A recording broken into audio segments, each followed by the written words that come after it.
Okay, call the meeting to order. Pledge of allegiance. Pledge allegiance to the flag of the United States of America and to the republic for which it stands, one nation, under God, indivisible, with liberty and justice for all. Okay, roll call. Marcus Majors. Here. Robert Owens. Here. Steve Skeet. Here. Doug Tysted. Here. I'm here. And Joshua Zaner. Here. Okay. Motion for approval of the minutes. So move. Second.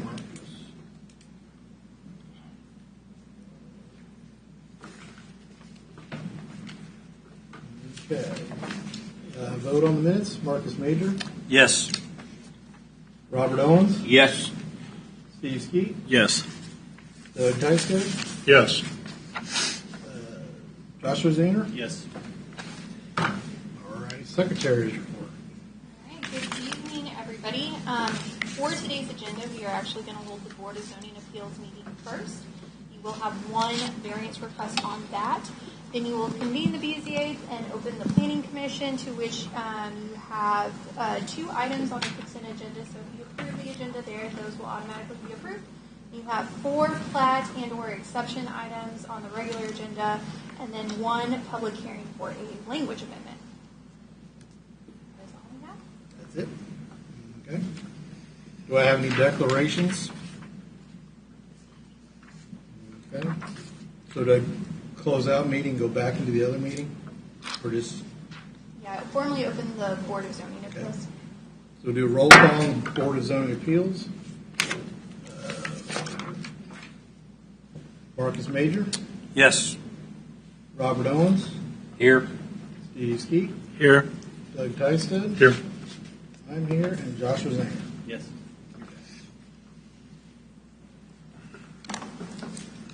Leavenworth County Board of Zoning Appeals will now consider case DEV-25-119, a variance request from Article 5, Section 4, minimum road frontage of the zoning and subdivision regulations.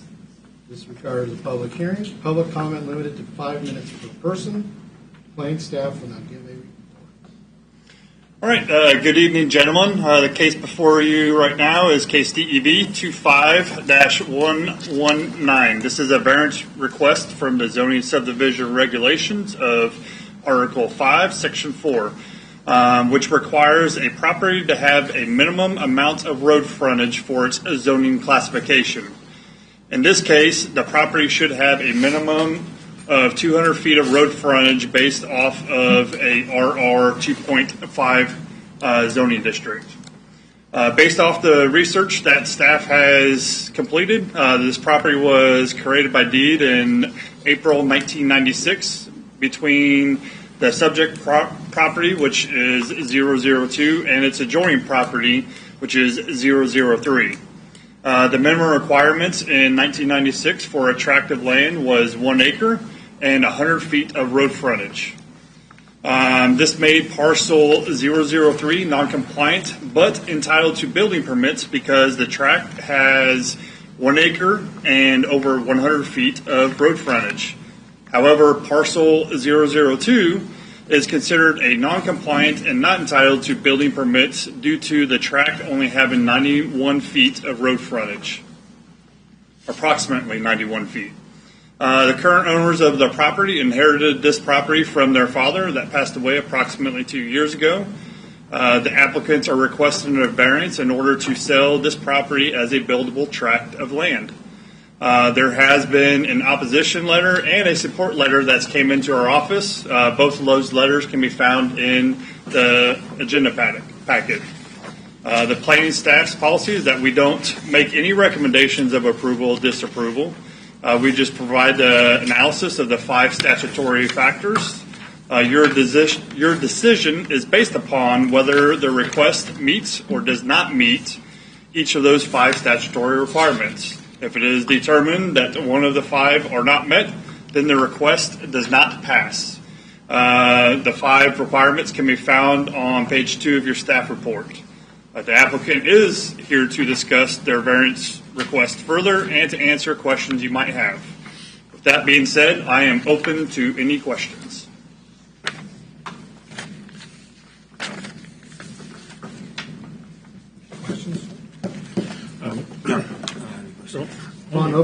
Upon opening this public comment portion of the hearing, those of you who wish to speak either in favor or against this item, upon recognition will give your name and address each time you begin to speak. This is necessary since the public hearing is being recorded. Public comment portion of this hearing is now open. Will the applicant come forward? Good evening, Joe Herring Surveying Company. This is a request for a variance on a tract that was created through a process that was done years ago. The owner of the house who has passed, and I believe one of the neighbors who's in attendance, did a boundary adjustment so the neighbor could purchase some more land from him. And he'll correct me if I'm wrong with that statement, for sure. But that's how the property came into existence. They do, I think, still owned at one time owned the house, but the house had a reverse mortgage on it. And the bank now, I believe, owns the house, so they don't have that to be able to combine or any other avenue as the property exists in its configuration to get into a buildable situation. I did receive the letter of support, and to the south of here, there were several tracts that were created, 10-acre parcels that just are landlocked and not buildable. This one at least has road frontage, has well over 2.5 acres. Structure could fit on it. It's really what they're just looking to do is make it buildable so they can sell it to the gentleman who's in the audience also to be able to build a house on it and move in. Here to answer any questions. Joe, what's on the south end of this parcel? There is a nice sized pond, lake, but to the south you get into those 10-acre lots that were created by the developer. Okay. That apparently went bankrupt. They just never sold the land, but never built the road to it. But that was, I don't know when date that happened. So we're landlocked on the south too, exactly. Landlocked on the south by 4 parcels, and terrain back there is some pretty steep ground back in there. So let me make certain I understand. The house at the inset, could you go back? That house right there, that was originally part of this parcel and is now owned by the bank? Is that what we're saying? I believe that's the case right now. Yeah. So in '96, that's whenever both the house and this other tract of land where they had split. Where they split? Okay. Yep. So if they were together, they would have enough frontage to support a road or an entrance? I mean, if the properties were combined, yes, they would have enough. But as a reminder, they are different ownership. Yeah. Right, I now understand. Okay, And I got the it. parcel in question, it does have an entrance at the northeast corner. It has a separate entrance into the property. Right. Does the land just to the, I guess, the north, if you zoom back out, yeah, you see, there you go. You see the one that has 4.01? Come to your left with the arrow. Now come down over there to the, right there. See the one that almost looks like it? I don't even know if that has a 200 or 300 foot road. Because it's shaped similar in the entrance of this one. It's Looks a little bigger, but not much. So really the issue becomes, there was no construction on this at the time. It didn't meet the criteria. So the really only avenue they have is variance. Yeah. Yeah, when you look at it, they're not trying to build a house on the entrance. They're just trying to get into the land to potentially The road sell frontage. it so Right. someone could build a house. but I don't see anybody wanting to build a house right in that tiny little 91. Likely they're going to take advantage of the ponds a little bit. Yeah, I would. Spend the money on a driveway and construct a little bit further back of that track. But again, there's no avenue for staff to allow or issue a building permit in the absence of a variance. Right. Because it didn't meet the original criteria, and most certainly doesn't meet the criteria. Yeah, because it was 100 foot was the criteria then, and it kind of got sectioned off and surveyed off to less than 100. I mean, clearly landlocked. Yep. It's not even good farmland. Yep. All right. Anything else? I'm good. I don't have any questions. Thank you, Joe. How were they able to get an acre when the bank or whomever sectioned that off? How were they able to do an acre So there? back in '96 when it was split, the minimum requirement for the entire county actually at that time was 1 acre and 100 feet of road frontage. So Okay. that is why you see some small acreage lots sprinkled throughout the county because the regulations at that time permitted it. Okay. That was from 1965 to 1998. Okay. 1 acre. 1 acre. Thanks, Joe. Is there anyone wishing to speak in favor or opposition of this request?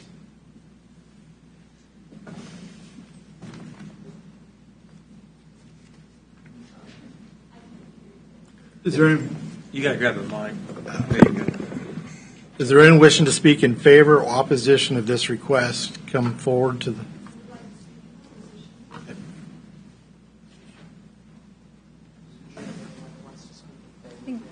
Do we have anyone that wants to speak in favor? I believe she said she wants to speak in opposition. Is So there you're doing any, in any of favor? you in favor or just opposition? Option. Anybody in favor? You're first. You raised your hand, you get to go first. Sorry.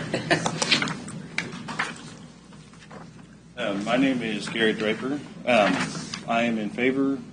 Got to give you address, please. Address. Oh, my current address, 14537 170th, Bonner Springs, Kansas. I'm in favor. I grew up within a half mile. For my children, we would like to stay within a half mile of my parents and my in-laws. So I'm just wondering if it could have been sectioned off different in 1996 to meet the 100-foot requirement, why it was sectioned off the way it was. But that's all I have. I'm confused. You got to come back. Your name again is Garrett Draper. Garrett. Okay. You're in favor of us approving or disapproving, but you're in favor of us Approving, yeah. approving a variance for the 91-foot because you live down the road, or are you? I am currently trying to purchase the property. Okay. All right. Now I understand. I'm sorry, I didn't specify Yeah. that. That's all right. Yeah, I'm Now I trying to understand. purchase All right. the property. Because you want to Yeah. live close, family Correct, down the road. yes. Got it. And my Okay. in-laws currently live within a half mile. Okay. For my kids, I'd like to stay Yeah. like that. So Now I understand. yeah, I'm sorry. That's all right. Thank you, sir. Thank you. All right. It works. I didn't. Anybody in opposition?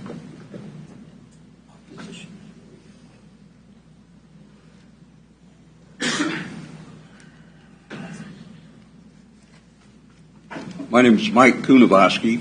I'm to the east of the property, Can you give us your address? 17709 Cantrell. Might be able to shed a little light on the house, the whole property. It wasn't 80 acres. In 96 is when I bought roughly 62 from the owner, Dean Sheets.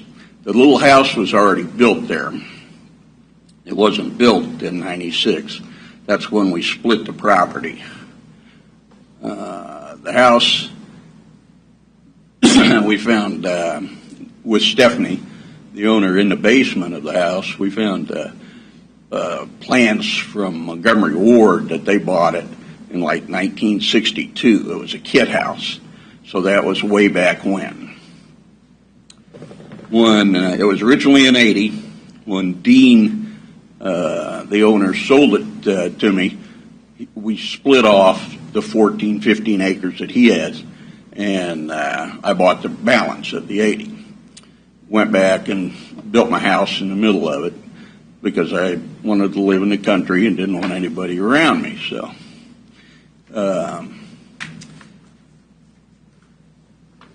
I had asked for first right of refusal on the property whenever Dean was no longer needing it or anything, and got that.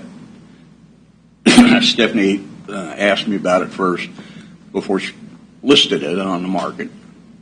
When we originally divided it up, we gave him 300 foot of frontage. That was Dean's request because, and I said, yeah, because then you can have your house. You'll be a legal property. It was 300 at the time that I bought the property, not 200 or I don't know where 100 come from. But anyway, Stephanie told me at that time when Dean passed away, or it was actually a little before, that Dean had taken out a second mortgage on the house. I don't know when he took that out, but that's where the bank comes in. And evidently, somewhere along that time frame, they gave him, deeded off 1 acre and the house for the bank, for the second mortgage. And so that kind of nixed the 300-foot frontage deal because there was only 1 acre. Well, they defaulted on the loan. They had a sheriff's sale on a default, I don't know, about a month ago or so, and nobody bought it. So it's sitting there, still sitting there vacant. I'm kind of opposed to the variance because obviously that's why I bought the property. I want to live by myself and I don't want people around me, build around me. I offered Stephanie, okay, I will trade you some property on the back of your 15 acres, which consists of the pond and the back there, for frontage, enough frontage for you to build a house, to sell a marketable lot up in the front. But evidently that didn't happen, so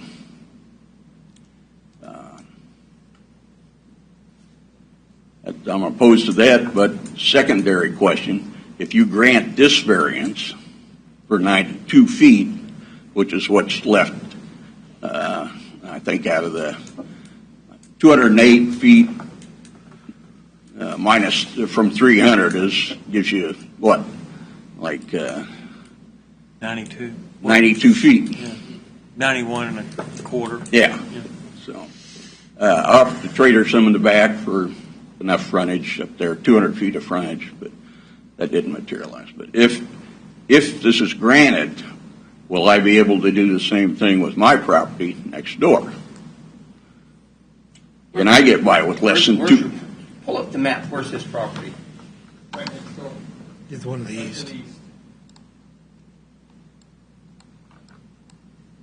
That's my driveway right there. 201.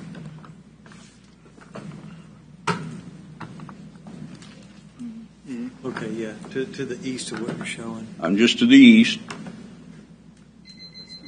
Scroll up. Okay. I mean, move it up so I can see further down. So my question is, you're wanting to section out your property into 2.5 acre lots there? Well, if it's granted to the guy next door, will I be able to do that whenever I'm done with my property? Which, in all likelihood, maybe not too far down the road down there, you know. Well, I think this is a question for John, because I'm sure when we try to lot split that, he will have to follow the current lot splitting techniques that we're currently using in 2025. We're not going to be able to go back to 1966 and give you a... No. Yeah. If you grant this 92 foot, He's asking for a variance. can I get 92 foot? Now, let me explain that to you.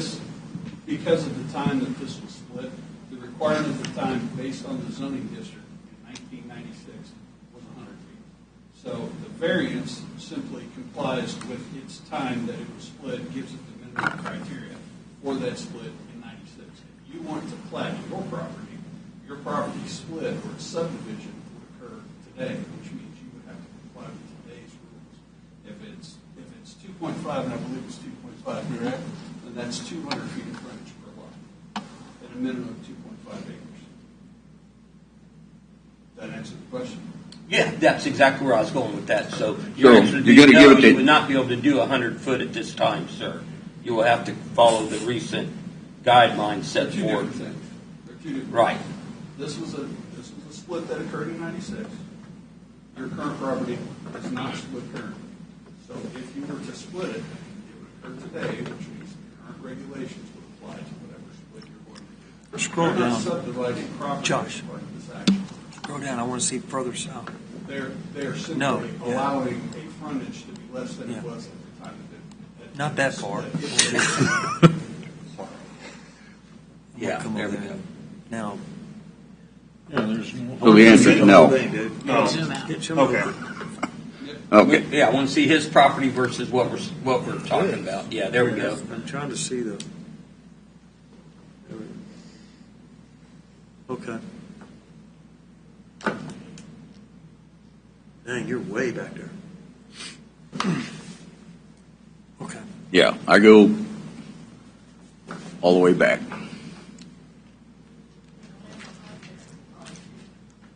I'm sorry? Okay.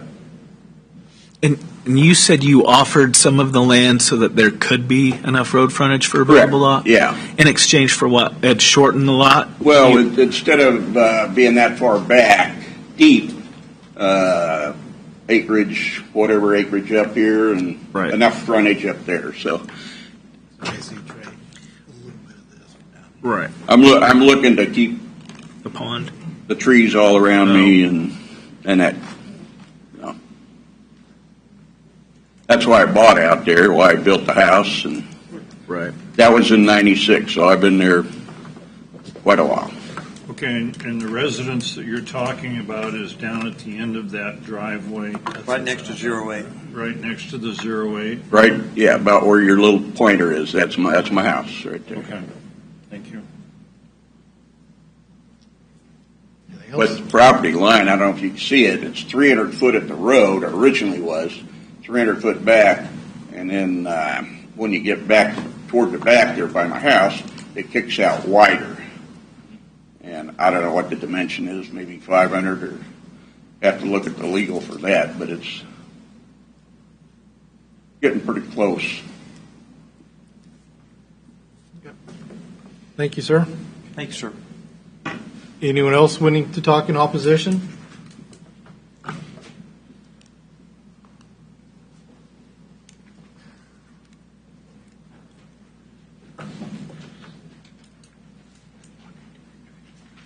My name is Barbara Jasper. We live at 17835 Cantrell, which is to the west of this property. Our son lives directly behind us. His address is 17845, and he has the acreage behind us. So we're both on the west side of this property that we're talking about. When we built our house back in 2007, we were required then to have enough frontage, the 200-foot frontage, before we could get a building permit. And since that is a requirement, we're assuming that the zoning board had reasons and justification for making that the minimum requirement to build. We live in the county because we like that lifestyle that 200-foot separation allows us to have. Our concern is if you grant this variance, does that mean a developer could think it's easy to get a variance and come in and start building subdivisions around our property? So if that happened, then our country lifestyle obviously would be gone. So that's the reason we came tonight, to express our concern that we are opposing this variance for the 92 feet. Since we had to have 200 feet, I think that should be what everyone has to adhere to. So, thank you. Thank you, ma'am. Anyone else? Okay. Is there any additional information to be Oh, presented? hang on, we got one One more. more. Okay. My name is Sandra Kunovoski, 17709 Cantrell Road. My husband was the one who bought the property originally. We not only own the land that lays to the east, we also own the land that lays behind the pond. I feel like the Sheets McDonald family created this problem when they let the house go back to the bank. And again, with only 91 or 92 foot of frontage, again, as my husband mentioned, we offered them land so they would have a proper amount of frontage, and they did not take it. I regret that they have put themselves in this position, but I also wonder if the county would do anything about the house that's been abandoned, because it has been abandoned, and it's causing trouble with people breaking into it. When it went up for sale, no one bid on it. So that's another issue that's a problem in the neighborhood right now. Thank you. We'll now close the public hearing portion. Is there any additional information to be presented? No, sir. Okay. Are there questions or comments from the members of the commission? I guess I have a question for staff. If this is sold as a non-buildable lot, and the purchaser knows that when they buy it, they can still apply for a variance. We would just have to take that into account if they know they bought a non-buildable lot in 10 years or in 20 years or whatever. So that's what this variance is doing. So as long as it stays within its current configuration, then it'll go with it. But if you decide to disapprove the variance, then it will be considered a non-buildable lot. Understood. I'm saying a future owner who bought a non-buildable lot could bring for variance any time in the future. The property owner can always bring in and apply for a variance, yes. Whoever that property owner is. I got a question for the gentleman that wants to purchase the property. You probably need to come up. If granted, what's your time? Here's what I'm looking at. That property right now is zone agricultural. Probably pays a couple $1,000 a year in taxes. How about you put a home on it? We're going to get a lot more in tax dollars. Correct. And I mean, that's just a sad fact, and I know nobody likes to hear that. But what would your time frame be on putting a home on this property? Within the next year to year and a half. Yeah, because it takes that long for you to work the plans and then Yes, sir, and then it get does. it built. Did your buyer's agent tell you that it wasn't buildable? So when my realtor wrote up the contract, it is in the contract that we will not proceed if it's not buildable. So it has to be buildable for us to close. Yeah. It's not going to be buildable. We're not. Have you looked into buying the property on which the house sits so that you would have you'd have a 300-foot frontage? They would not have a 300-foot frontage. These are separated by track. Well, but he could bring them back and They would have replat, right? It's a possibility. I mean, it's a lot of work, but he could get it replatted.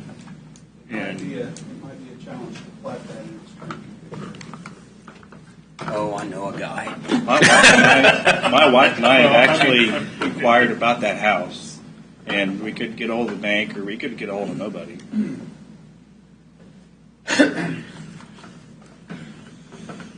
So what you're saying, Doug, is if he were to Well, buy, if it's owned by the bank and it had And a it went up to sheriff's public sale auction, and yeah. didn't sell, then it's got to be at fairly rock bottom prices. And at some point in time, it's going to get sold or not. And why wouldn't somebody want to bring it under that One big lot? That one lot and go through the replatting process and bring it back into compliance with the current regulations, so that, because right now, if you try to sell that again, we go through the whole process again with a lot that's not compliant, and we'd have to go through a variance again, and we'll be in the same situation that we're sitting in next time, or this time. And so I guess my question is, why have you not considered that, or have you considered it you just can't get a hold of a bank? We couldn't get a hold of anybody with the bank. We couldn't get no information or nothing. Because before the land went up for sale, that's what we were trying to do. triggered it. Yeah. Okay, thank you. I have a question for Joe.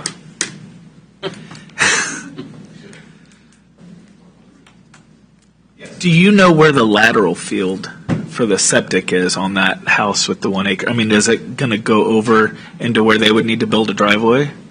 That has not been field verified, but there is a chance that it does exist across a line. So wouldn't that be a problem? Like, There's really no inspection on the house. The house is sold, then they would have to inspect the septic and the lateral, but it's vacant ground. So to get into that would, I don't know if there's a county requirement on that. Yeah, I mean, if the lateral field exists, there's really only two ways to do that. One, you purchase the property that the lateral field's on, or you relocate the lateral field to the acres that you do own, which is typically what happens. Now, keeping in mind here, this is not a subdivision of land. We aren't talking about property lines for the purposes of subdividing the property. None of those are moving. This is simply, does the 91 feet meet the 5 criteria, or does it not? It's, again, not moving, no proposal to move any property line. But as it relates to the septic tank issue, 9 times out of 10, when that does occur, people typically abandon the lateral field that exists off their property and relocate a new lateral field within the property they own. Okay. Any other questions, comments? Well, John, you brought it up. I didn't.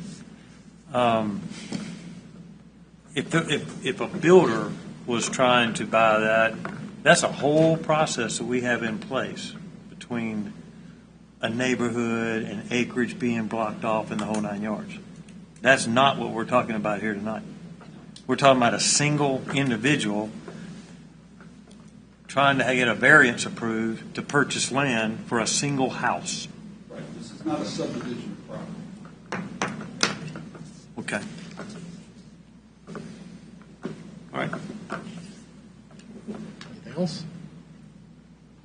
Okay, I will entertain a motion on this request.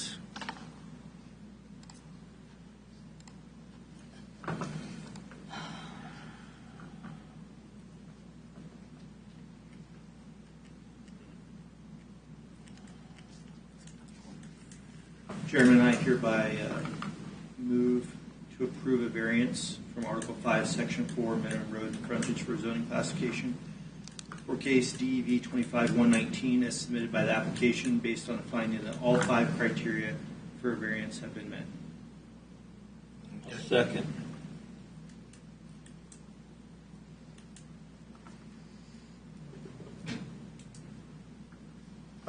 Okay, is there a discussion of the motion? Well, I mean, here's how I look at it. I mean, it's plain and simple. we can deny this, and that land's going to sit there until one of these property owners decides that they're going to pay $20,000 an acre, and they're going to buy that property because that's probably what they're asking for. And I'm going to guess that both neighbors, just like I have in the past, we didn't pay near $20,000 an acre for our acreage. So a denial is going to sit there forever. A yes vote is we're going to put tax revenue back on the ballot or into the county budget, which everybody I know is crying about property taxes. So one more home throwing a little $5,000 into the kitty is a win for me. And that's just how I look at it. I think we all got to pay our share to help keep taxes down, and that's why I'm going to be a yes vote. Okay. Do a roll call vote. Marcus Major? Yes. Robert Owens? Yes. Steve Skeet? No. Okay.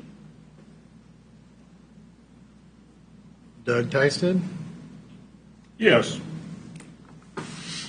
Joshua Zinger? Yes. I will vote yes as well. So 1, 2, 3, 4, 5. 5 yeses to 1 no. So it passes. Any aggrieved party may appeal the decision made by the Board of Zoning Appeals to the Leavenworth County District Court. Said appeal must be filed within 30 days of the date of this decision. Okay. Now we have ready to close out the Board of Zoning Appeals. All those in favor? Aye. Those opposed? Zoning Appeals is now adjourned. Planning Commission is now open. Do I have a motion for approval of the agenda? So moved. Do I have a second? Second. We'll do roll call vote. Marcus Major? Yes. Robert Owens? Yes. Steve Skeet? Yes. Doug Tysted? Yes. I vote yes. Joshua Zinger? Yes. Where are we? Moving on.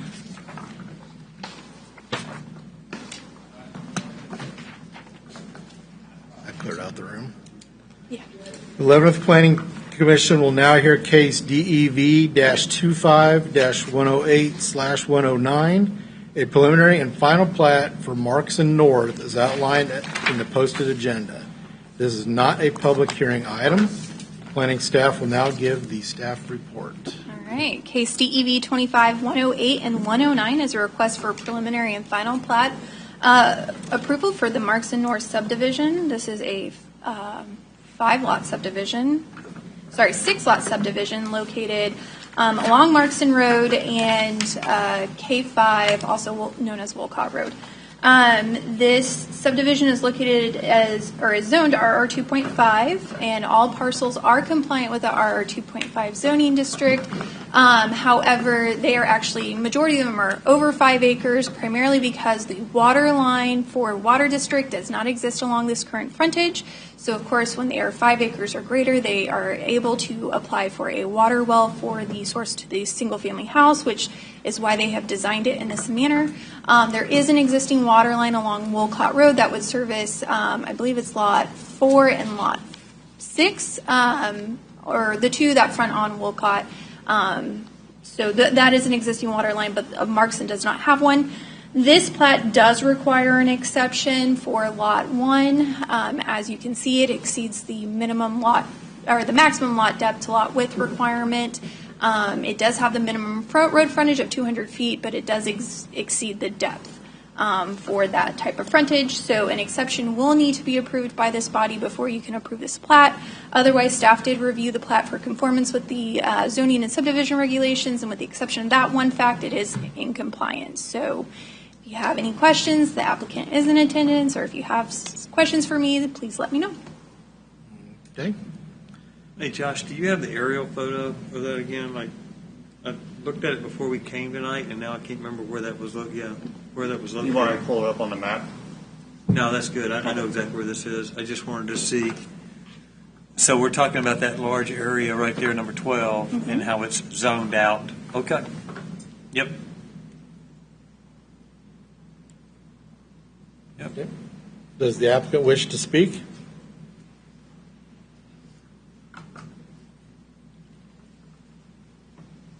Joe Herring, Herring Surveying, 315 North Fifth Street. Really just here to answer any questions. The property is a challenge, topographical and alignment. It's if anybody's been out Highway 5 and driven that area, you got some rolling hills. And the water line is an issue. We went to 5 acres on the lots that were not going to be able to be served by a water line that was in the plans to be constructed, but due to some financial situations with the district and federal and state money not being available now, that water line's been put on hold. It was going down Markson, and all these were going to be serviced by that water district. So we adjusted the layout, the long skinny one on the west with the exception.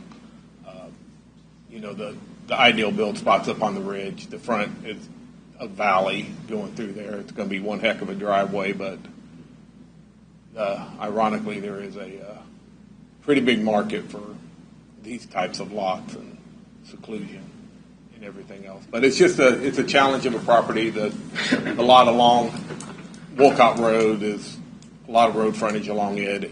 It'll be a challenge to put a house on there. Most likely it'll be combined and sold with another lot, is what I foresee. I don't see anybody that I would think would build there. 1.5 or 2 acres of buildable land is what you showed in the sketch. Yeah, you can get a house and septic on a half acre, but that limits it down. It'll take a unique buyer to buy that. I'm not saying that somebody won't do it, but when you're paying someone to plat it, you want to get having driven down that road. That entrance will be a challenge too. Entrance will be off of Markson. It will not come off of the highway.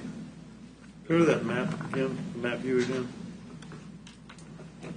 Joe, what about the, I believe 2 weeks ago, the Kansas State Transportation met before the Board of County Commissioners about future expansion of 5 Highway.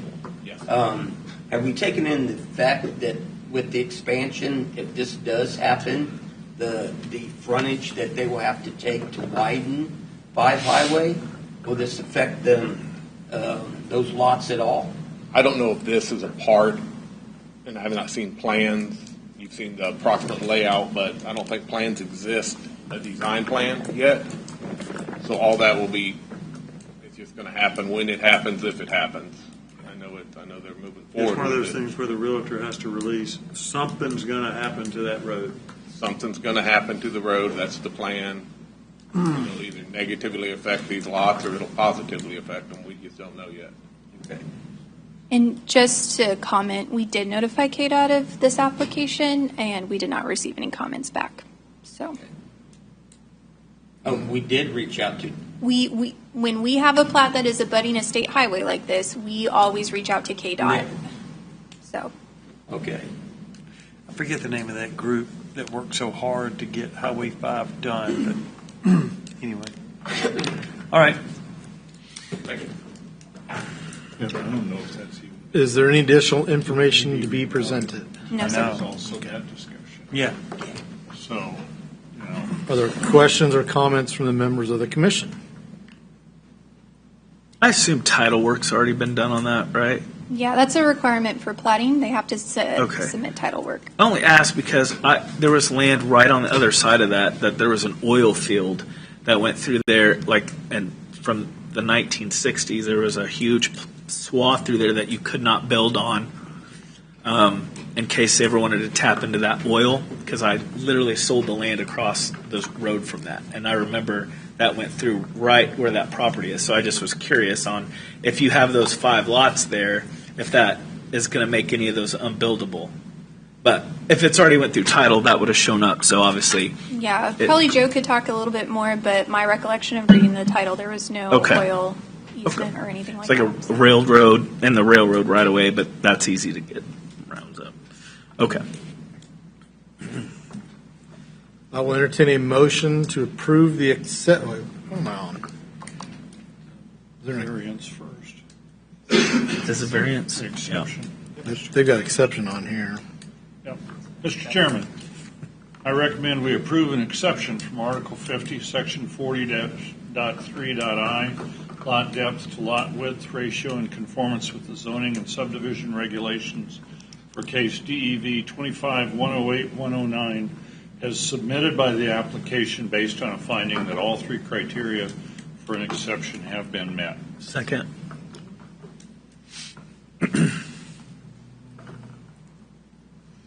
Is there a discussion of the motion? Okay, roll call vote. Marcus Major, Yes. Robert Owens, Yes. Steve Skeet, Yes. Doug Tysted, Yes. no, he's not here. Joshua Zinger. Yes. Motion passes 5-0.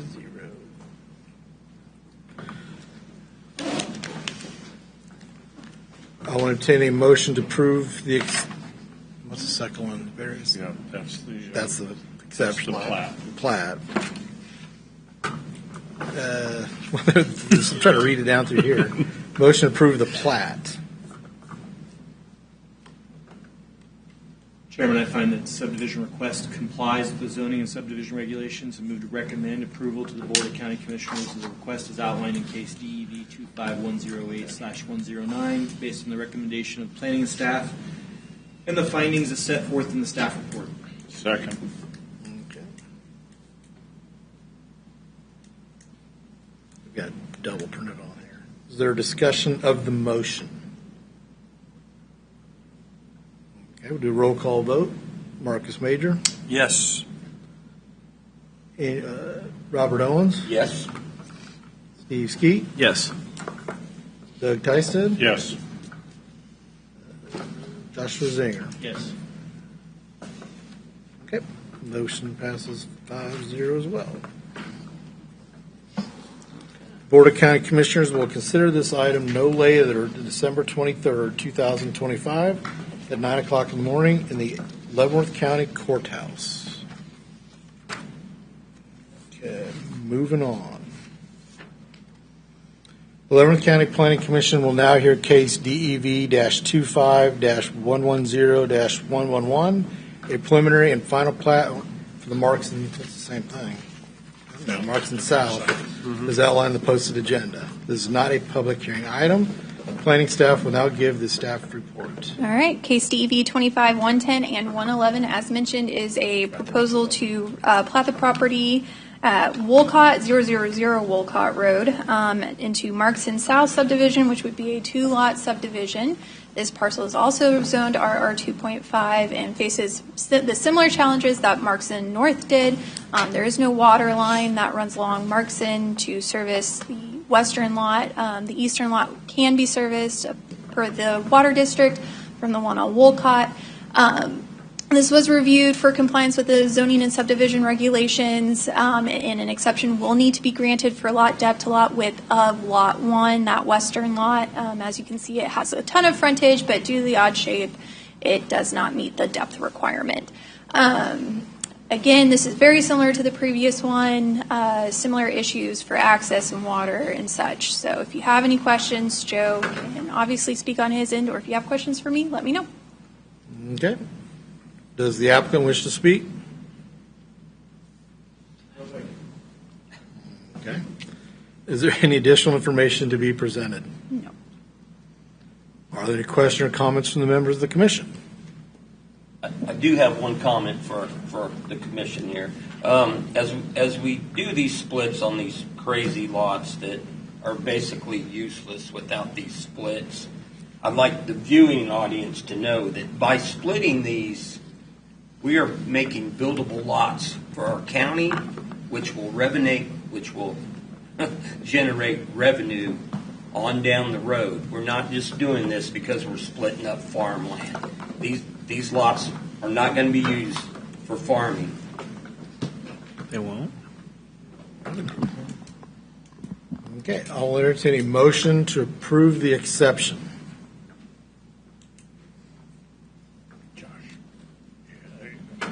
Mr. Chairman, I move to that we approve an exception from Article 50, Section 40.3.I, the lot depth to lot width ratio, in conformance with zoning and subdivision regulations for case DEV-25-110/110, as submitted by the application based on a finding that all three criteria for an exception have been met. Okay. Second. Is there a discussion of the motion? Okay, roll call vote. Marcus Major, Yes. Robert Owens, Yes. Steve Skeet, Yes. Doug Tysted, Yes. and Joshua Zinger. Yes. Motion carries 5-0. I will entertain a motion to approve the exception.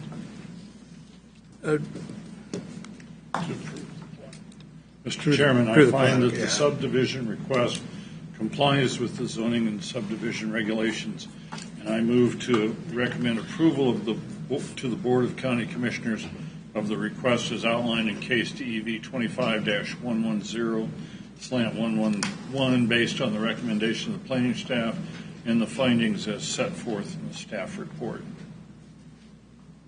Okay. Is there a second? Second. Is there a discussion? Okay. Roll call vote. Marcus Major, Yes. Robert Owens, Yes. Steve Skeet, Yes. Doug Tysted, Yes. and Joshua Zinger. Yes. Okay, motion carries 5-0. The Board of County Commissioners will consider this item no earlier than December 23rd, 2025 at 9 o'clock in the morning in the Leavenworth County Courthouse. Moving on to 13C.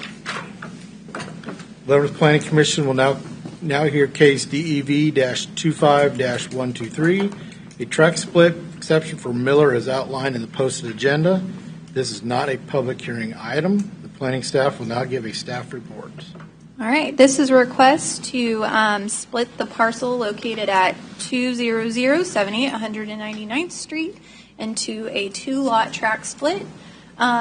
This would normally go through the administrative process. However, the tract one, so the larger tract, exceeds the lot depth to lot width requirement within our zoning subdivision regulations. The rest of it was reviewed for compliance with the regulations, and it is compliant. Some facts about the lot: it actually has two houses on it currently. Both are on lagoon systems, and as you can see, they have designed it in a way that would make sure both houses and the lagoon systems would be compliant with not only our zoning regulations, but also the sanitation code. This lot, this tract, honestly, if you were to split it in any way, would exceed the lot depth to lot width requirement. The frontage that it has in its current configuration is really where it needs to be at to meet that requirement. The applicant did provide a narrative for their exception request, so if you have any questions from him, please let him know. If you have any questions for me, let me know. Okay. Does the applicant wish to speak? I would note that I don't think the narrative, I thought it was rather sparse. Is there any? To whoever might be listening. I think he heard you. Is there any additional information to be presented? Are there questions or comments from the members of the commission? I will entertain a motion to approve the exception. Mr. Chairman, I move to approve, I recommend to approve an exception from Article 50-Section 40.3.I, the lot depth width ratio, in conformance with zoning and subdivision regulations for case DEV 25-123, as submitted by the application based on the findings that all three criteria for an exception have been met. Second.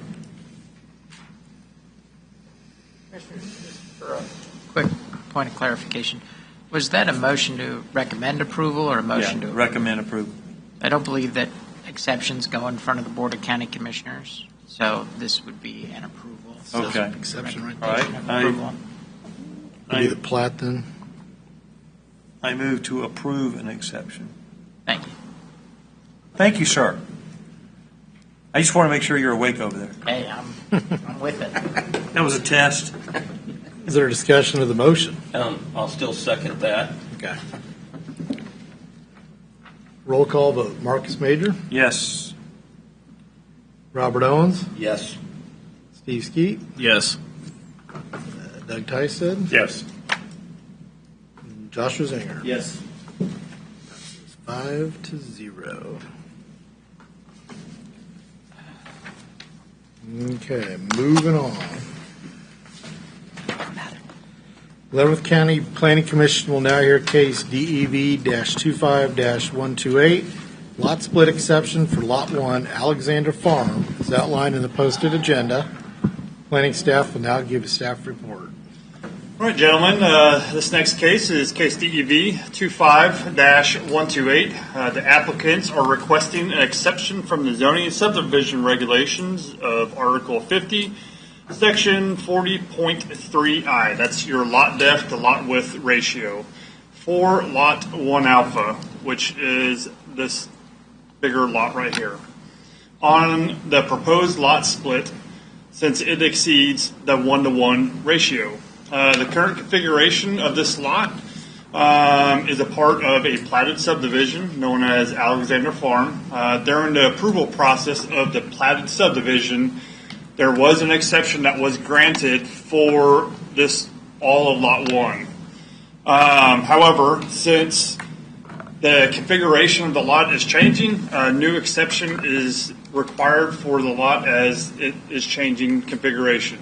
Further analysis of the exception can be found on page 2 of your staff report. And as a reminder, exceptions are based upon 3 criteria for approval. The applicant is here to discuss the request further and to answer any questions, as well as me. Okay. Are there any questions or comments from the members of the commission? Joe, are they planning on building a home on this? Is this why we're getting this crazy land configuration here? The crazy land configuration, Joe Herring Surveying, 315 North Fifth. The crazy land configuration was created years ago through a platting process. It is just, and you can see how the road tapers off, and as it goes west, it goes down to a fine point. We're actually reducing that by 300, 400 feet in width, so we're making it a smaller ratio. But it was already considered by the Board of County Commissioner many years ago and approved.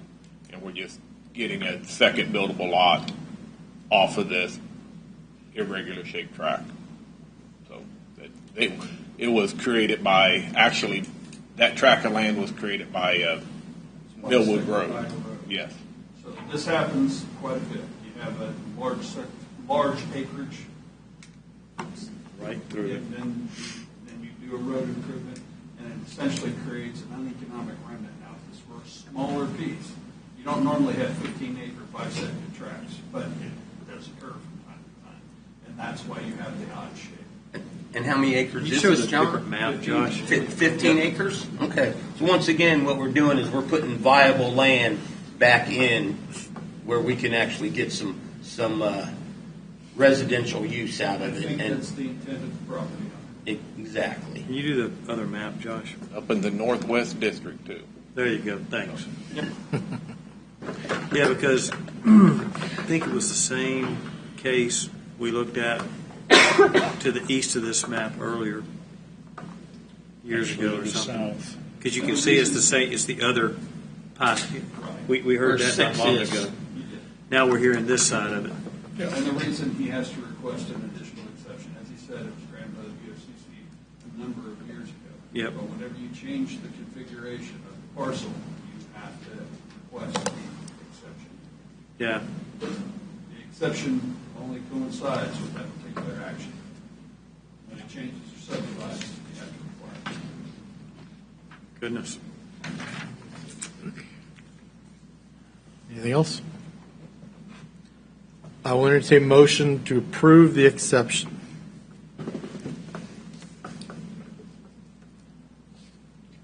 Chairman, I hereby approve an exception from Article 50, Section 40.3.1, lot depth to lot width ratio in conformance with the zoning and subdivision regulations for case DEV 25-128, as submitted by the application based on the finding that all three criteria for an exception have been met. Okay. Is there a second? Is there a discussion of the motion? Okay. Roll call vote. Marcus Major? Yes. Robert Owens? Yes. Steve Skeet? Yes. Doug Tysted? Yes. And Josh Rosinger? Yes. 5-0. Motion passes 5-0. We will now move on. The Leavenworth Planning Commission will now consider case DEV-25-132, consideration of amendments to the 2006 Leavenworth County zoning and subdivision regulations as outlined in the posted agenda. This requires a public hearing. Public comments limited to 5 minutes per person. The planning staff will now give a staff report. All right.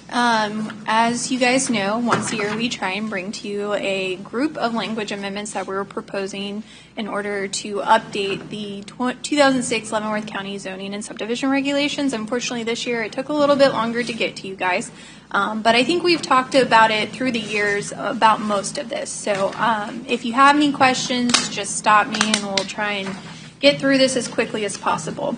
So the first article that we are proposing to change is actually Article 4. And here's a quick list of all the proposed articles that will have amendments that we are presenting to you today. Article 4, if you looked at the red line, you will see that there is just PR1, PR2, PR3, PC, PI, and MXD that is being added to the list of different zoning districts that we have. These were actually created back when County Road 1 corridor was adopted and then rezoned. However, it was never added to this list. So we are just going back and rectifying that oversight because these are established zoning districts within our regulations. So that is all this section is about. Okay.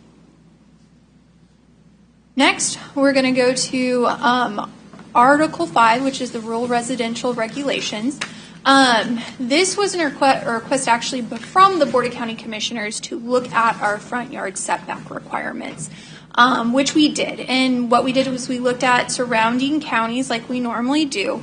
The first piece of this is most of the surrounding counties do not measure their front building setback lines from the center line of the road. That's kind of an antiquated way of measuring your building setback lines.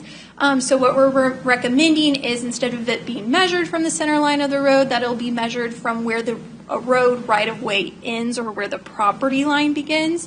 The second part of this is changing the actual front building setback requirement from 105 from the center line of the road and amending it to 75 feet.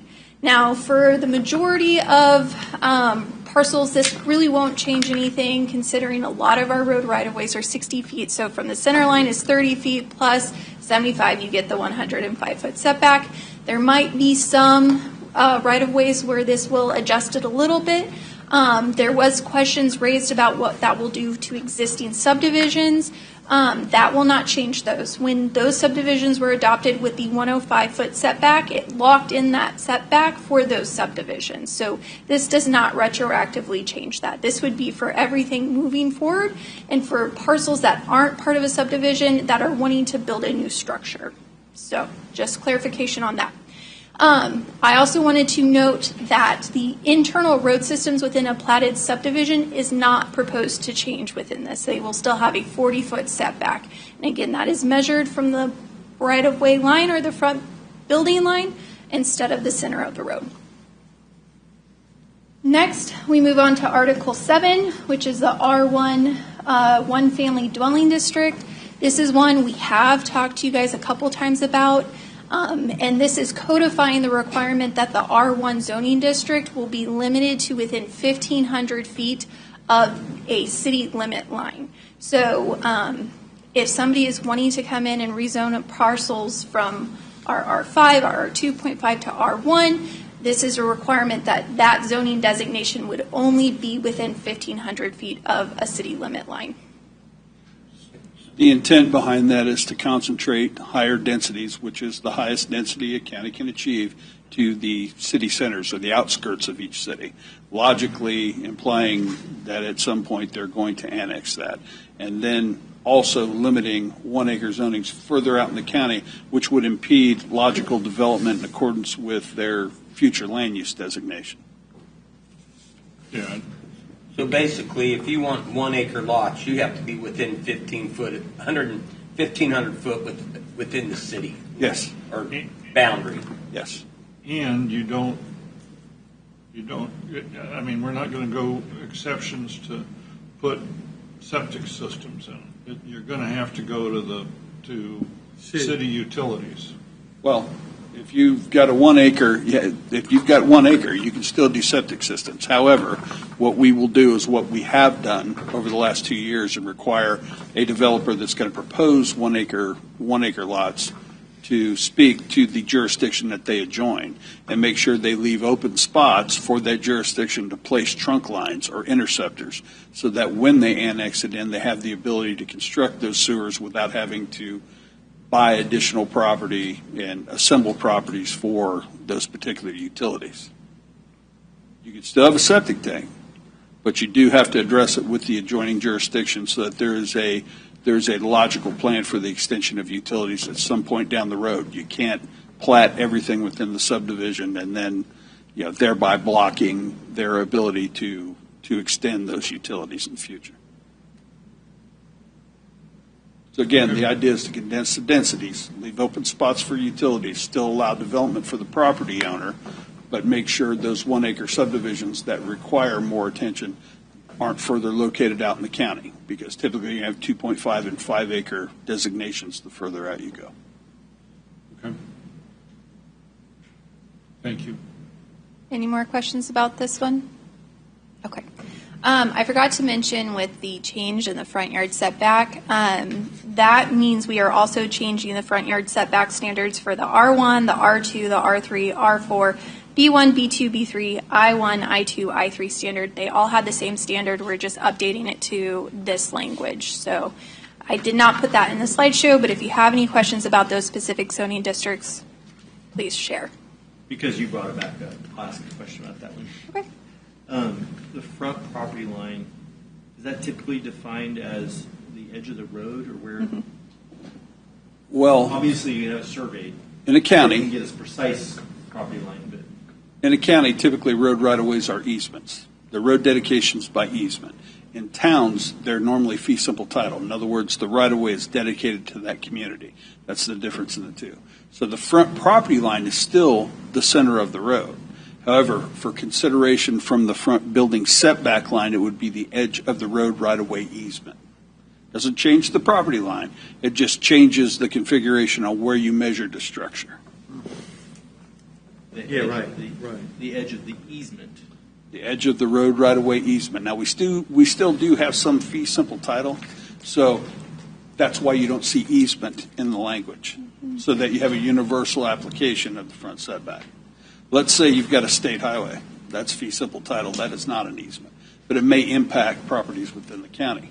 If the road right-of-way varies from 60 feet to 150 feet, you still have the same front yard setback.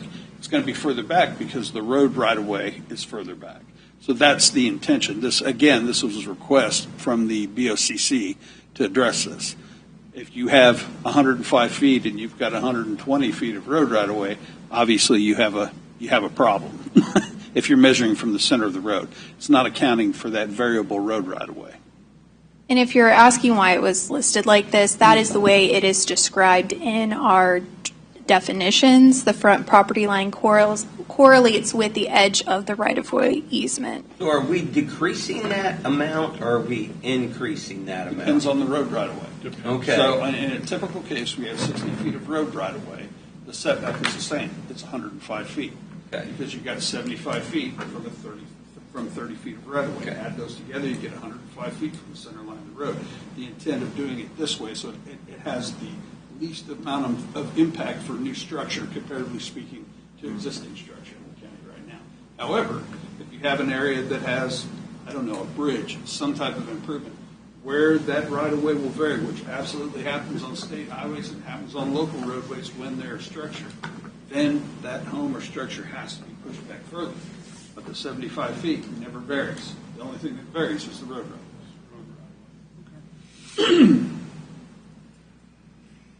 Answer the question.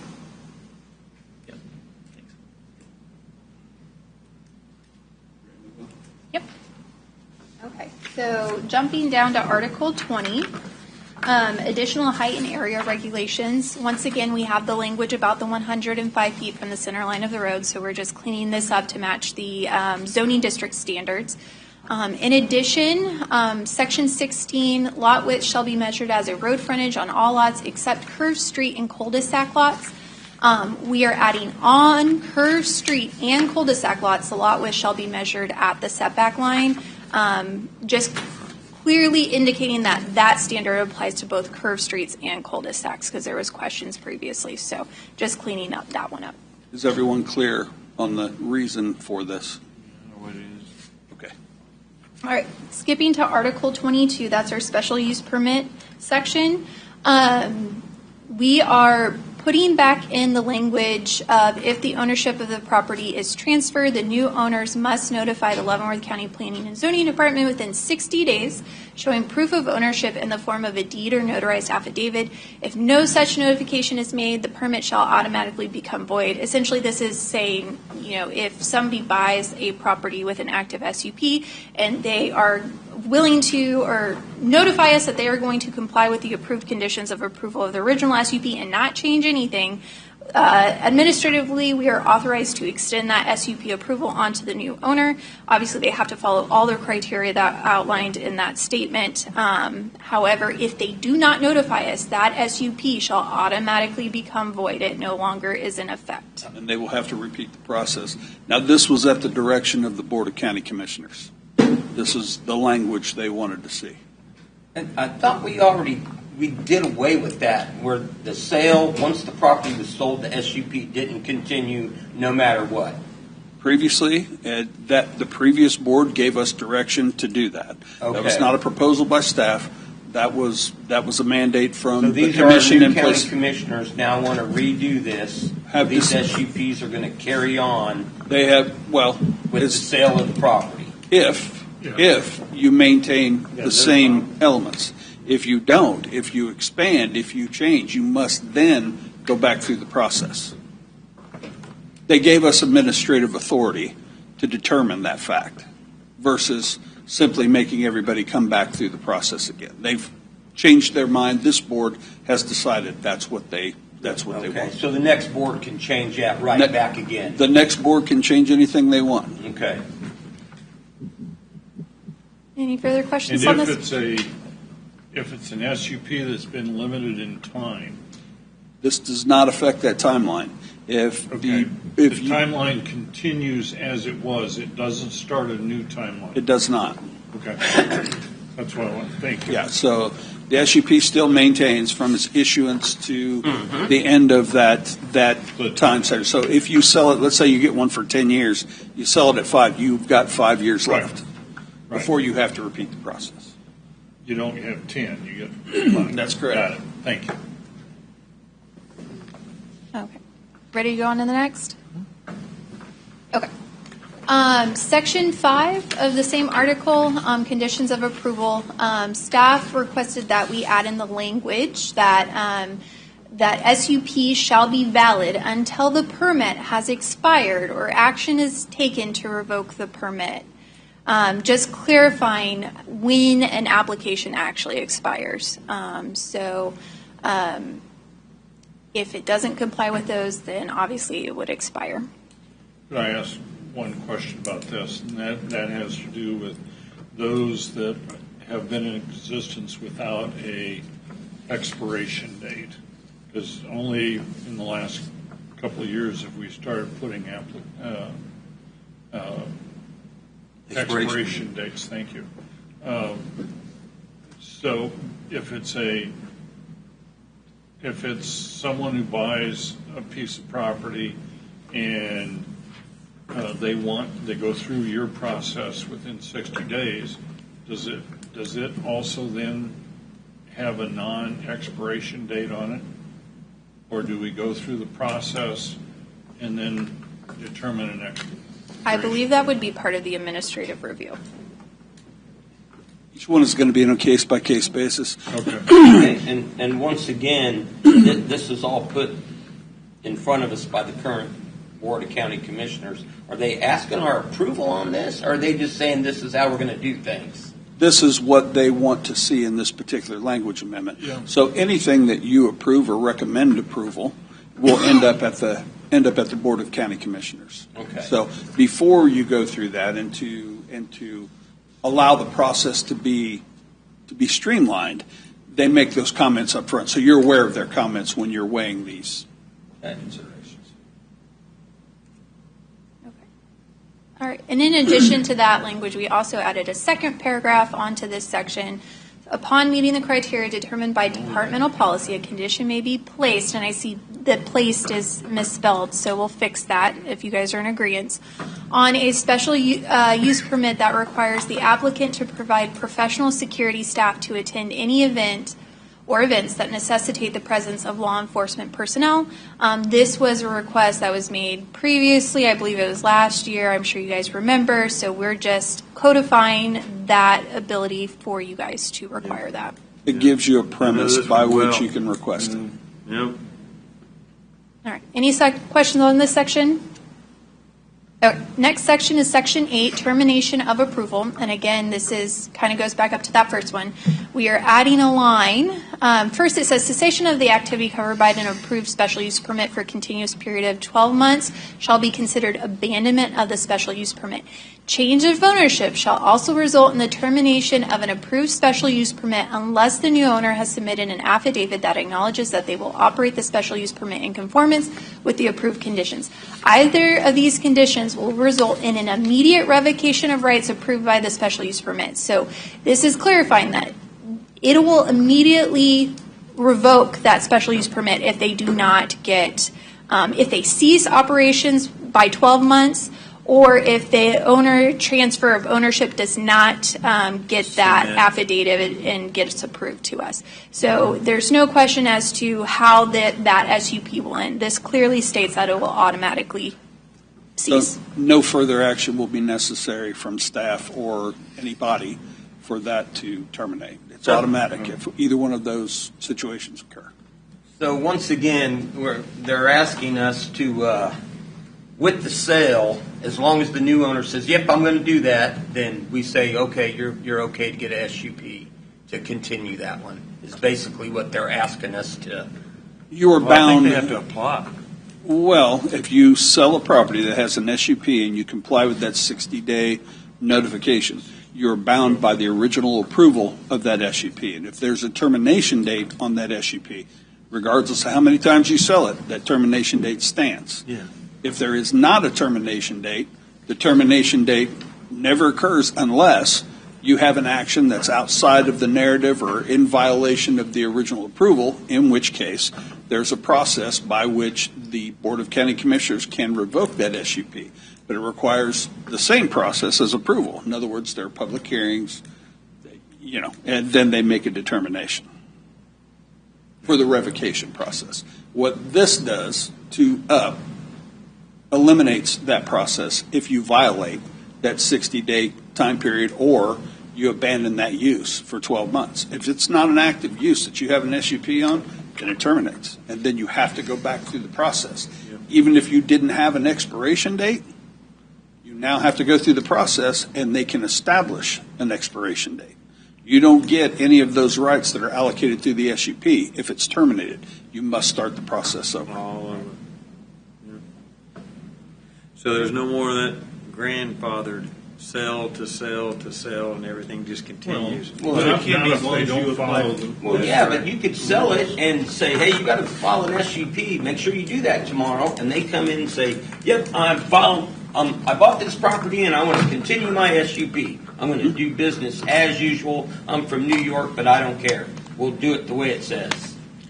And if they comply with those original approvals and there is no timeline, You're exactly right. We're exactly right. But if there is a timeline, and Mr. New York comes in, he's bound by the timeline that was originally issued. As well as all the SUP. As well as all the And we're going to establish that are put on it. a new department to check up on these SUPs, I take it. Because we currently do no checking on SUPs. Oh, we actually do checking on SUPs, but we don't do it on a weekly basis. We do it on an annual basis. So we've actually removed a number of SUPs, a great number of SUPs that are no longer active in the last 2 years. So yes, there is enforcement, but it's not enforcement that happens on a day-to-day or week-to-week schedule. Yeah, but that's that 12-month that was already in the termination rules and regs. If for 12 months they haven't If we done can, any of the actions that are covered by the SUP, then it terminates. So to answer your question, Commissioner, we do the very best we can with the amount of staff that we have. I understand, John. But we do check up on these SUPs, and we've been doing that diligently over the last 2 years. But we've reduced it by 40%, I believe. I think so. 40% of the SUPs that were originally here 2 years ago are no longer there because of that very thing. I'd ask John and the staff if we were, I've already been down this road, because I asked if we were checking on the renewal of the liability insurance that they're required to keep in place. And he said they check on the liability insurance. If somebody buys it 1 year and then figures they'll just Escape the let next it 5, lapse, yeah. then they check up on that, which is a viable check that can be done by the staff. So again, we'll stretch our resources as far as we can possibly get. I understand, John. We only got so many people to do I understand. so many things. So I was just trying to make a point there. Understood. Thank you. Any other questions? Okay. And then, it got cut off. But that top section is actually the TSUP section, and it has the exact same criteria for requiring a applicant to provide professional security staff if that would necessitate presence of law enforcement personnel. So this is just being added to the TSUP section too.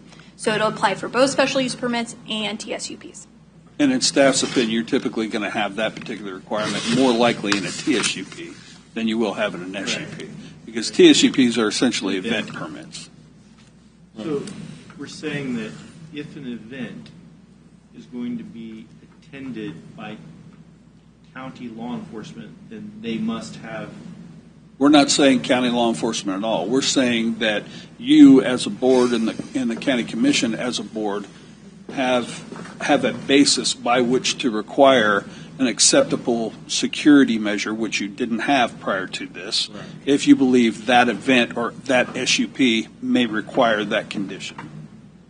May require The presence of law enforcement. If you believe it does, you now have you have a premise by which you can request that. Right. I think my concern is it strongly enough written? I'm not a lawyer. When I look at it, necessitates law enforcement. I don't know that it's going to necessitate it. It hypothetically might need it. So I think the determination of what types of events will necessitate law enforcement is something that is made before the approval of the SUP or the TSUP. So if you're going to put on an event, throughout the approval process, staff or the planning commissioners or board of county commissioners will make that determination, not that something happens at an event and then law enforcement has to go out. Right. Does that clear up what you're saying? So typically, in the review process, in a TSUP or an SUP, you're going to have law enforcement review. So typically, if we're going to have that type of requirement, it will be a function of that particular review, which we incorporate, and that has happened in the past. But they simply say, we need security. Okay, what does that mean? Okay. So it leaves it too open-ended, and this is a way to achieve that particular goal without painting any of the boards in a corner where they can't accept something that's an acceptable level of security for that particular event. Yeah, they say something like, well, my brother and I'll, make certain that there are no issues. If it's, has traffic enforcement or things of that nature. This just is a tool given to the commission and to the board. You don't have to use it, but you have the ability to use it if necessary. Yep. All right. Moving on to Article 42, the family homestead exemption. This was an exemption that was placed into our regulations at a time when we were trying to find ways for families to subdivide property in an easy manner without having to bring it up to today's standards, specifically like roads and such. We have since adopted additional regulations that have made those types of splits much easier to do, like the cross-access easement and such. So staff is recommending we repeal this section because we have alternative amendments in our regulations that essentially achieves the same thing. So this is a matter of housekeeping. What we don't want are conflicting or competing regulations. We want them to be clear, concise, and easy for the public to understand. And if we have other elements of the regulations that have been since adopted that accomplish the same goal, I see no reason to leave this in. So we still have regulations that make it as simple or simpler than this for a family that owns land and wants to break it into 5-acre lots amongst immediate family members. We do. Yes, we do.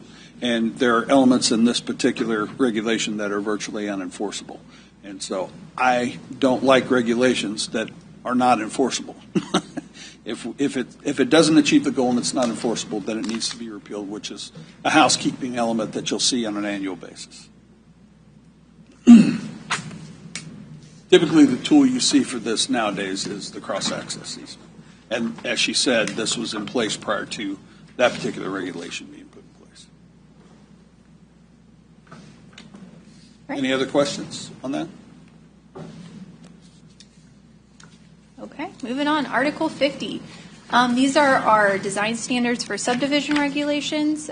So one of those is the regulations pertaining to lots. We talked about the curved roads and the cul-de-sacs and the widths, so we just wanted to codify here that in addition to our regular lot width requirements, that lot widths shall meet the minimum frontage requirement as determined by the applicable zoning district unless the lot is located on a cul-de-sac or a curved roadway. And if the lot is located along a cul-de-sac or a curved roadway, the width may be measured at the building setback line, which is what we do in fact today, as long as the width, as measured at the property line, is not less than 50% of that required road frontage for a cul-de-sac and not less than 20% of the required road frontage for a curved road lot. That is just clarifying that it will have some road frontage. Not 1 foot of road frontage, and then we're measuring the building setback, the frontage at the building setback line 300 feet back. We want to make sure that each lot that's created has at least some standard of road frontage, but we are still allowing them to measure their frontage at that building setback line. So, in other words, we have a pie-shaped lot. Okay, it's got a minimum road frontage of 200 feet, standard square lot. We're saying that pie-shaped lot, we're going to allow you to go 50% of that, 100 feet, along that roadway. But at the building setback line, which is going to be 40 feet back, okay, we're going to, 40 feet back on a subdivision, it's going to be 200 feet. Pie-shaped lot, 100 feet at the tip of the pie, which is common in cul-de-sacs and anytime you have a radius. 100 feet here and back here at the building setback line, it meets the minimum criteria, which is 200 feet. This is very common, and most jurisdictions do it in this way. If you're going to allow pie-shaped lots, this is the only way to allow them.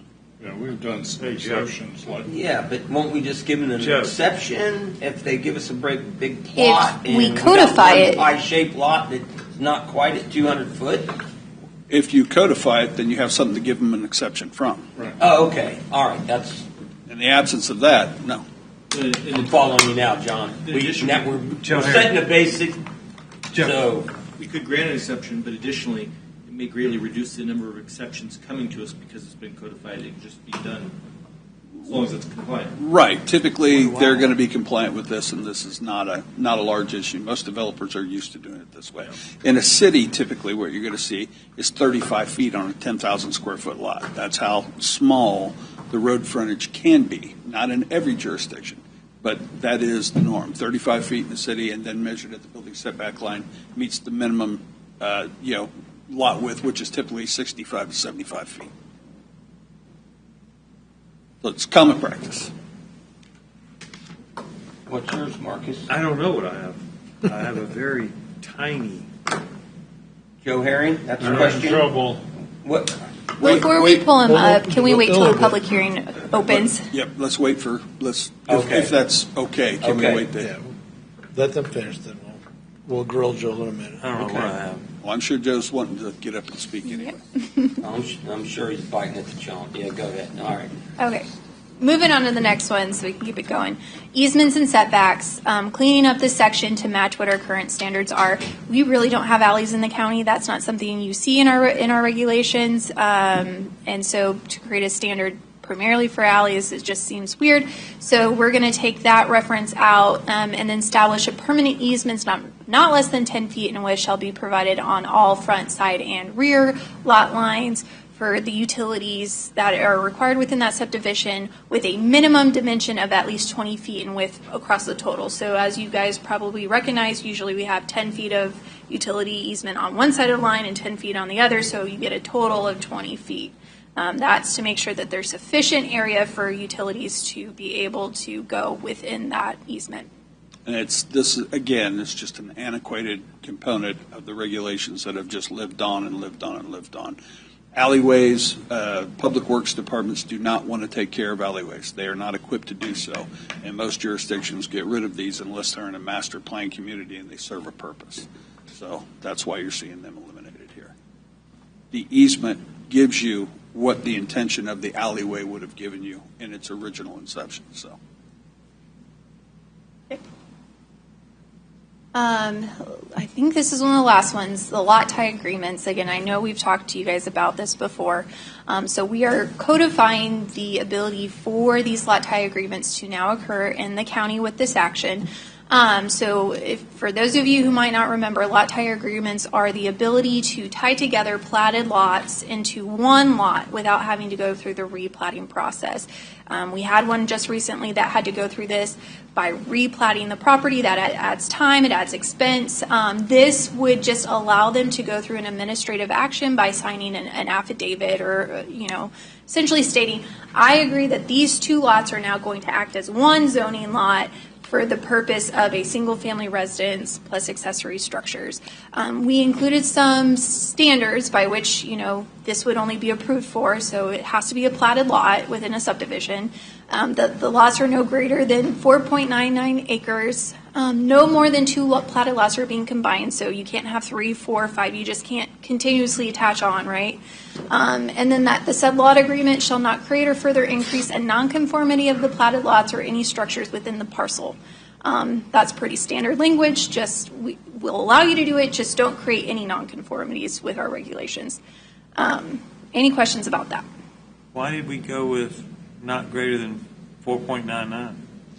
Because the intention of this particular regulation is within rural subdivisions. We don't want tracts that are doing a lot tie agreement. We want to keep these lots small, no more than, I think it's 150% or maybe it's 200% of the parent lot's tract. So the idea here is that you can put an accessory structure. You buy two lots. You put a house on one, you want to put your barn on the second one. The idea here is you can self-encumber both lots. They're now considered one zoning lot. We can issue a building permit for the accessory structure. Currently today, you have to replat that, get rid of that central lot line, combine both of those lots before you can do that action, which means you have to pay a surveyor like Joe to come and accomplish that for you. What this does is it allows you through an administrative process to utilize both those lots as a singular zoning lot in a much quicker fashion. But we don't want someone with 30-acre tracts combining two tracts and end up with 60 acres along a road frontage. That's not the practical application of a lot tie agreement. that logically would be a replat. So I'm only, Dang, I like that. I mean, that's. I was looking at the opposite. Like we tonight looked at a case where merging the 1 acre house to the 16 acre property would have solved the problem. Well, if they own both. Right. So the parent tract is what really drives the lot tie agreement. In a county, you're very rarely going to have 1 acre and 1 acre. But if it's platted, this is not applicable to tracts. This is only in platted subdivisions of 5 acres or less. Okay, so it's not county tracts, No. whatever. This is purely neighborhood This is only. Purely for subdivisions, Okay. right, to accomplish that very goal. So the parent tract is what really drives what you can do. So if the parent tract is 15 acres and you want to pull in the 5 acres next to you and it's 2.5 acres, okay, well, we can address some of those issues. Yeah. If it's 2.5 and it's 1, okay, you're fine, but you can't take a 1 and pull in 16. All right. Parent tract drives the requirement. Follow-on question then has to do with the not creating a greater noncompliance. Mm-hmm. What is our lot width to depth ratio? We have a minimum, which is a 1-to-1, so the width has to match the depth 1-to-1. And then the maximums are dependent upon the size. So if it's below 10 acres, it's 1 to 3.5. Okay. If it's over 10 acres to 40 acres, it's 1 to 4. And then above 40, there's no standard. I was just curious what merging like two 4.99s might do, but it sounds like it will be not regular and it's protected by the way you wrote it. So That's the intent. Okay. We can't keep everything a square in the county. Well, It don't work that way. It's an interesting issue. You're running out of perfect rectangles to plat and subdivide. You're running into properties like a lot like what you saw tonight that have some challenges.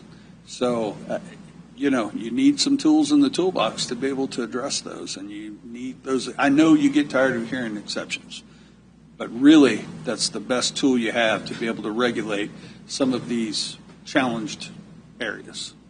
You're right. I mean, we saw 2 tonight, John. I mean, Sure. if we didn't have a way to split them like I said, that's unusable land that's worth nothing. It's worth something to somebody. Well, but splitting it up into lots, now we took something that's slightly usable into something that's highly usable. Sure, totally understand. But this particular lot tie agreement, this is a very common tool used amongst cities everywhere to accomplish this goal. So you'll see 2 lots being considered a singular zoning lot. Meaning, from a land use standpoint, you're viewing it as 1 lot. You accomplish it through this tool. It's filed with the register of deeds, so it runs with the land, not the owner. So if you sell it, that lot is still encumbered. And if you want to unencumber that lot, then you have to replat. This solves like structures can lay over the line, laterals. Yep. It just simplifies all that. And it's done at an administrative process.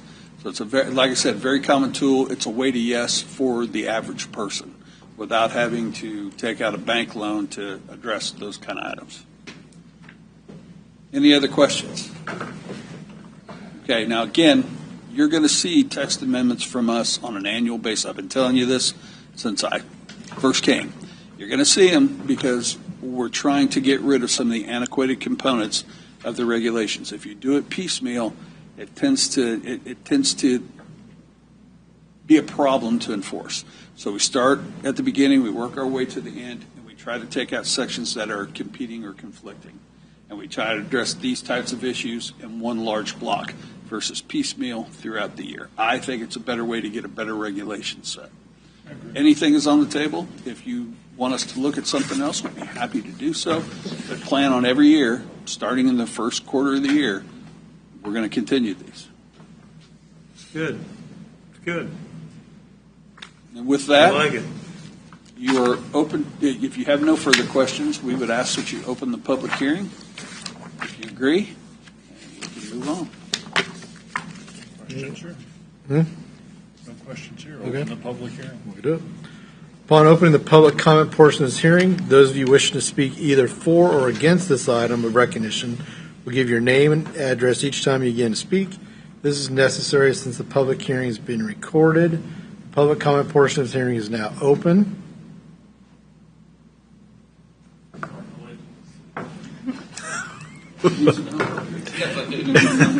Kane or something. Joe Herring Surveying, 315 North 5th Street. Couple things here. First, ponds that was taken out of it, or is that a different action? Because I know we talked about it. We originally talked about it, but it is going to be moved to 2026 based off some of the other regulations that. So, right, there are other policies that are going to be in effect after that I can't talk about here, but no, that's not part of this consent. Okay, that's just basing it. We, as you can tell, we have talked several times, and I'm only up here addressing the same things that I've addressed to him. So when it goes to the Board of County Commissioners, there's record that somebody did speak at the public hearing and is paying attention to some of these things. First off, setbacks. I do agree that they need to be based off a right-of-way. I think that is the proper way to do it. I don't agree with the 75 feet for the sole reason that when the county required right-of-way to be dedicated on public roads, they always went for 40 feet. That was their standard option. We did it on, I can't tell you how many track splits or boundary line adjustments. At 40 feet plus 75, it puts it at 115. So on a track, if there was a house on there that we were splitting, we just made that track, that structure non-compliant. We can avoid that by going to 65 feet, so 40 plus 65. Much like John says, the majority is 30, so you're not affecting everything, but we are affecting the properties that did go to 40-foot right-of-way, and that is a common right-of-way in our county at 80 feet on both sides. That was what 10 years ago the county was going for, 80-foot wide roads. I would like to see that discussed, a reduction, or even putting it on the road classification. The main concern here is you got arterials, you got collectors. Logic is those roads are going to get widened. They're going to be 4 lanes, 3 lanes, whatever they are. You're going to need that space. Put the restriction on those roads. It's not that much more work. We already classify entrances off of road classifications. And it's a pretty simple process. Arterials with high volumes, 660 feet. It states right there. You know the list, and you know you're not on a local road that just happened to have a 20-foot right-of-way at one time. They didn't plat it. They did a track split. The county made them go to 40. Their house might be sitting 10 feet over. They can't add on to that portion without a variance. Of course, we come here and we present the case, the argument, to do so, and maybe it happens, maybe it doesn't. That's one of the issues that I think should be looked at or at least discussed on the distance. We talk about 120-foot right-of-way around structures. Structures are normally bridges that the roads go around. Normally that's in floodplain. So the setbacks, is determined by floodplain in that situation, in most cases, but not all. That's the area there. 65 foot to me makes more sense since the county forced 40 feet on a lot of people. Not a lot of that right of way. Very few of them will give them back. The county was allowing people to ask for that right of way back, and it was obtained by those who knew of it. They came and asked for it and got it back. There was some discussion on cul-de-sacs, and I think I heard it correctly. So if it's a zone 200 foot, 2.5 with a 200-foot right-of-way requirement on a cul-de-sac, it would be 40 feet, correct? 20%. Yeah, I think isn't that what we put in there? Go back. The cul-de-sac might be 50. Curve on a curved road, it's 50%. I think it's 20 on the curved road and it's 50% on the pie-shaped cul-de-sac lot. That's what we're doing here. Because I'm old and It's the opposite. It's 50 20%. on cul-de-sac and 20 on curved. So it's 20 when you have a radius in a road, and it's 50 on the cul-de-sac. So on a cul-de-sac, we're now requiring that you have 100-foot. If you have a minimum 200-foot frontage on a pie-shaped lot, yes, we're requiring 100 feet if it's a large tract. If you're going to go in a subdivision, likely you're going to be at 2.5 to 5 acres, Jeff. You want 35 feet on a 5-acre lot? We have them all the time. Not on 5 acres, but on 2.5 acres, we do have 35 feet. We have a proposal coming through that's coming right now with Creekstone Phase 2, and we've always talked about 35 feet on cul-de-sacs. 35 feet is a normal regulation within a city limit with much higher densities. Right, but that's been our regulation. There's no It never was. It was just a unspoken, spoken but not written down, 35 This is my feet. problem. I need some spoken. Right, so I think 40 feet on a 200-foot, a 2.5 acre zone, you can still get the setback. If it's a 5 acre zone, 300 feet, now you got to be 60 foot of right of way on a cul-de-sac. You're still going to be able to get this. You're going to lose a lot in there. That's going to affect them. And on a curved road, you're saying you only need 20% of the. Yeah, 20%. On a curved road, you only need 20%. I think this is backwards, guys. Really, I do. Well, No way. Because on a- 50% on my cul-de-sac. 50%. There's no way. 20%. Well, I can see. I think what we're looking at here is we're just going to set a number here, and then we're going to ask for a variance to the number. But we got to have something to set at to ask for a variance. I don't think we need to ask for a variance. I don't have an issue switching both of those percentages. 20% on a cul-de-sac on 2.5 to 5 acres. I have no issue with that. Okay. Wait, say that again. 20% for both. Well, I would say 20% and 50% on the curve. Curved road. Yeah, curved road is much. Because you're going to have a lot less radius than you're going to have. Right. So, Yeah, yes, and I don't have an issue switching those both ways. And that gives Yeah. a guideline for me to come in and ask for a variance. Which we will rail against. Which will grant so. You don't know. There's going to be a time. There'll be a time. Yeah, I still Yeah, agree that's with what- you, Joe. I think the cul-de-sac, you're gonna cut out a bunch of sellable lots. Because you're taking half, you're limiting it 2 lots on a cul-de-sac if you go to. Pretty, 50%. but what is it? Yeah, Totally agree. Yeah, I mean, Marcus is You're going getting to not be able to sell his house because it's not going to meet the sellable requirements I don't anymore. even have 40 feet. Good thing that Marcus is platted and it is already done. However, But when I'm dead and y'all are arguing about my lots, he is completely wrong about the setback, in my humble opinion. Yeah, we just disagree on that.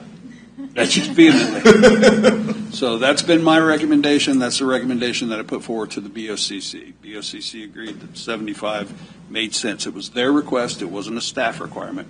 They had asked for it, and that's why we brought it in. and you chose it to maintain normal of 105, like you came up with the number. In You kinda typical- showed- In typical applications, it's going to mimic what we currently have.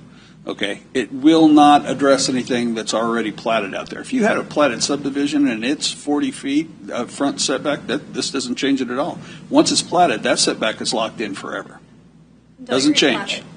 it. If you replat it, then yes, you'll have to adhere to the new setback. But if you leave that plat alone and you build according to the setback that you platted at that time, that is the setback for that particular plat. Now, are there situations throughout the county where the county required 80 feet, or they required 40 feet, or they required 100 feet? Joe, there's no uniform element there. I can take you all over the county and show you just exactly what you're talking about at different periods of time. Does that mean you don't ever change the regulation? No, that doesn't make a lot of sense. So what you try to do is you try to hold you try to have some continuity in there that brings in all of the components of all the various stages of development throughout the county. And in my view, 75 feet is the most realistic approach to that. And again, we did weigh that with adjoining jurisdictions, and it seemed to be in line with all of those jurisdictions. She could provide that information if you requested it, but again, at the end of the day, I think 75 is a pretty good compromise. There are some that are up there 120 feet, if I remember correctly. Douglas County has some that are pretty excessive, yeah. So you can go with an arterial classification or a collector classification, but at the end of the day, that really determines the road right-of-way. So as the road right-of-way, increases and falls, the setback increases and falls with the road right-of-way. So what is the median line, for simplicity's sake, with keeping outside the lines of street classification? That is 75 feet. We could try to make a criteria for every possible scenario. If we did that, Joe would just ask for an exception. So, Most likely. Joe, you explain yourself very well, but I'm just going to try and narrow it down to a simple statement. By your measurement request or suggestion and the large amount of roads that use a 40 right away, explain to me the simple part you said about what it does for the existing structures and future structures that you think is beneficial. Just that portion. Beneficial? I think it hinders. So your recommendation to make it at 65 instead of 75. It just, when the county requested the right of way and enforced it to 40 feet, the 65 still keeps all structures in compliance at 105 feet or more. We're not ever going to meet all of them. All regulation changes will cause conflict somewhere. So we're going to have existing structures that would no longer be compliant in this, but it doesn't. What really I was trying to get at is if the county forced 40-foot right-of-way, required it on a track split or a boundary line adjustment in the past, we no longer do that. But if they did, by making it 75 feet, the county requirement to go to 40 and now 75 on a non-platted lot, that structure could be non-compliant based off of county actions. And that's what I was trying to avoid. And I live on a road currently that every structure is non-compliant, up and down both sides of the roadway, well, with the exception of one. So this occurs throughout the county because the regulations changed throughout the period of time that Leavenworth County's been in existence. So, if we were starting from scratch here, or this were a town that had some semblance of that standard setback, we wouldn't run into the issue. We're not turning a great number of houses into non-compliant lots, which is what Joe essentially is saying here. Am I misspeaking there, Joe? No, that's what I'm saying. Yeah, that's what he's saying. Right. So at the end of the day, all of those elements that may be non-compliant have the ability to get a variance. This action doesn't make them non-compliant. The action itself does not make them non-compliant. If they plat in the future, then they're going to have to adhere to that new right-of-way. But that will affect them if, say, somebody wants to add a room addition. Right, when they come and do that. Okay, where does the room addition happen? Does it happen on the front side of the house or the back side of the house? If it happens just on the side. Well, if it happens on the side and that side doesn't meet that particular criteria, then you come in and you ask for a variance because then it meets. I know, I'm explaining. The very first rule in that statutory process, is it unique? Well, in my opinion, that particular case would be unique because it wasn't a function of the homeowner that made that happen. As a lot of these homes currently that you see have that same requirement. Look, it was only 100 feet in 1996. It's 200 feet now. So how do you address that? Does it make it unique? Yeah, in my opinion, it does because there wasn't a condition to address at that particular time, but there will be shortly. So how do we accomplish that? The variance process is there for that. That's to bridge those gaps in those areas that were non-compliant with current regulations or regulations at their time. You have the tool in the toolbox to accomplish that. I don't know that the 10 feet is going to make a huge amount of difference. Again, that 75 keeps what we have currently in essence. It's 105 feet, 75 and 30 because our standard road right-of-way right now is 60 feet. So that's 30. Did they require 40 in the past? Yep, they did. They also required, 100 feet of road frontage in the past, too. So what do you do if you have to address it today? You have the tools in the toolbox to accomplish it. So I understand Joe's argument. I respect it. I just don't agree. Do you agree or disagree? We do agree to disagree on this particular item. And you agree to disagree? I agree that I'm But older we and I'm right. we are going to fix this deal on the cul-de-sacs. We are going to. Yes. We're going to flip those numbers. Yeah, we're from a staff level, we're perfectly fine with that recommendation. Yes. Okay. Yeah. And the last one here on my notes that I was taking back there about to drain my battery, taking so many notes. Lot tie agreements, I think, are a great thing for property owners to be able to access the ability to buy two lots and build on the opposite side without going through a replat. A replat, by combining in my opinion, devalues the property value because now you don't have two buildable lots anymore. You have one. You lost a build site, and that affects your value. So I think lot tie agreements are great.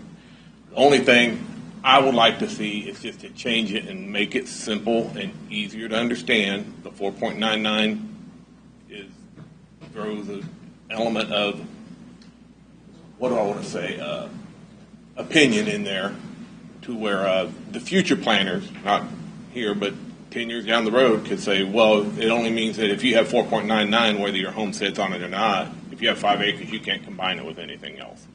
I know that's not how staff presents it, because they said if you have a 15-acre lot, you can add a 5-acre lot to it.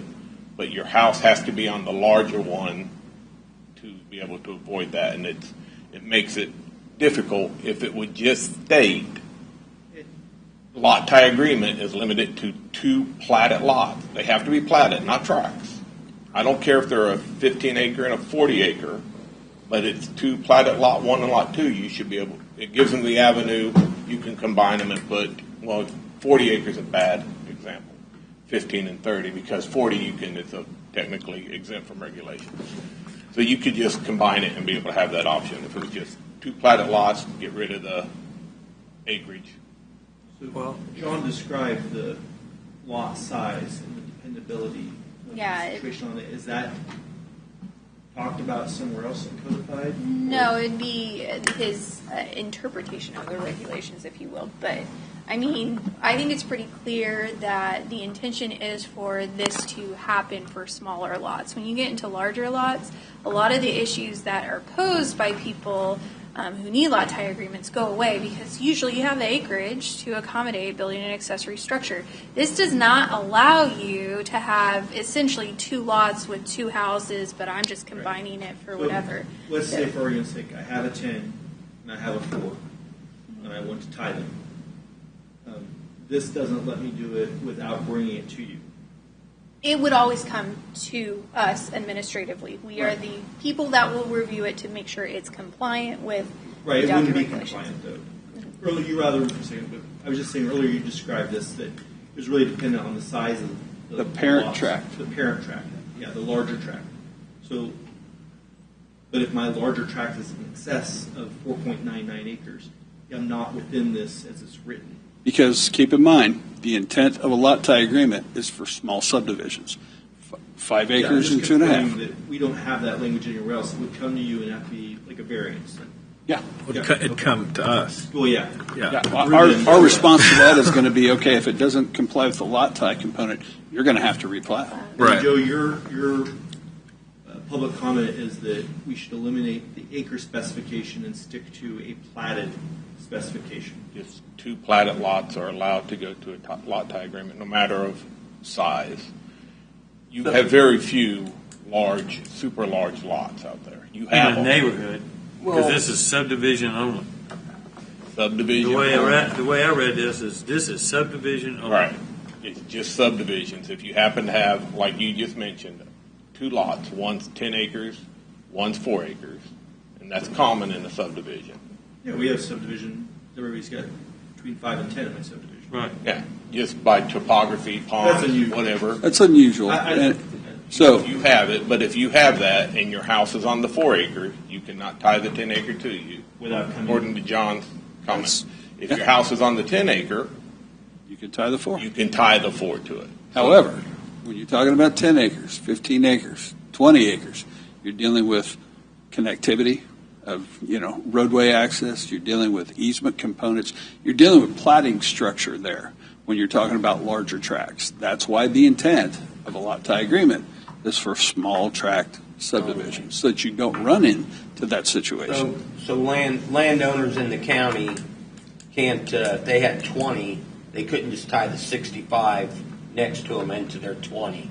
We're going to have that replatted. Most of the time, those are going to be tracts, and so they're automatically ineligible They're not for subdivision. this. Yeah.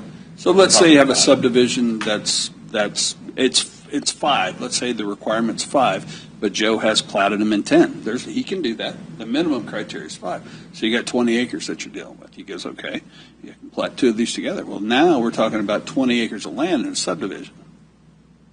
That impacts elements that probably need to go through the replatting process. Again, keep in mind the intent of this is for the average homeowner to have an avenue to not have to pay Joe or someone like Joe to come in and replat their lot to simply put accessory structures on, when it is in truth a singular zoning lot. It's held in single ownership. They're obviously using both lots, but they're restricted on what they can do in that secondary lot. It may not be about value. It may be about personal value. What can I use my property for, not what profitability is.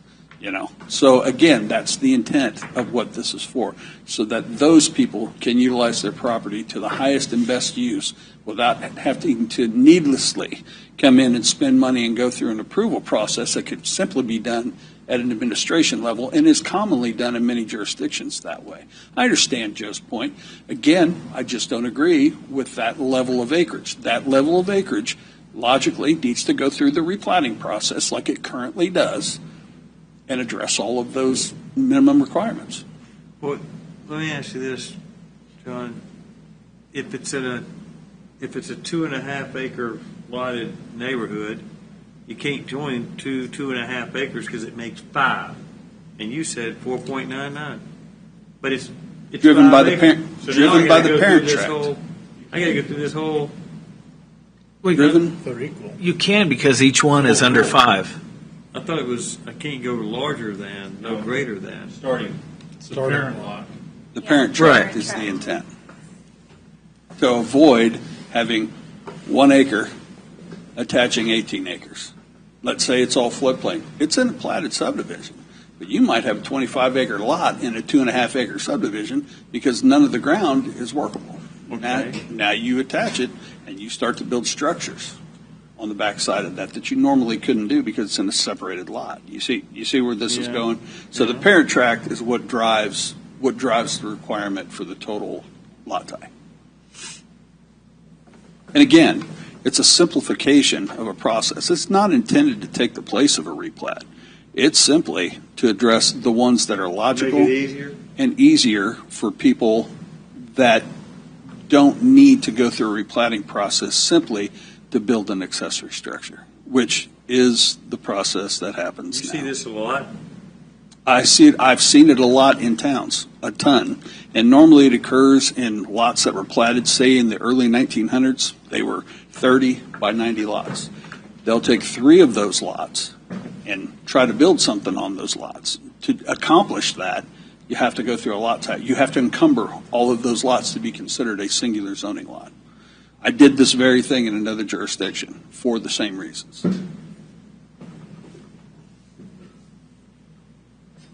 And again, we've had multiple people call us about this when they heard about it. And they are wanting this to move forward because a lot of Joe's folks that he told about this have called in and asked these questions. And they want to move forward with it because, again, it simplifies the process, makes it quicker, and allows them to use their property at the highest and best use. Answer your question? Okay. I'm sorry, Joe, didn't mean to interrupt you. No, you did good. No, appreciate it. I'm just trying to simplify the language and make it all platted lots to even take away further survey work from me. Thank you, Joe. Thank you. Is there any additional information to be presented? No. Oh, yes. I'm leaving. Merry Christmas. Merry Christmas. Merry Christmas, Joe. Public comment portion of the hearing is now closed. Are there any questions or comments from the members of the commission? Okay. I'll entertain a motion on this request.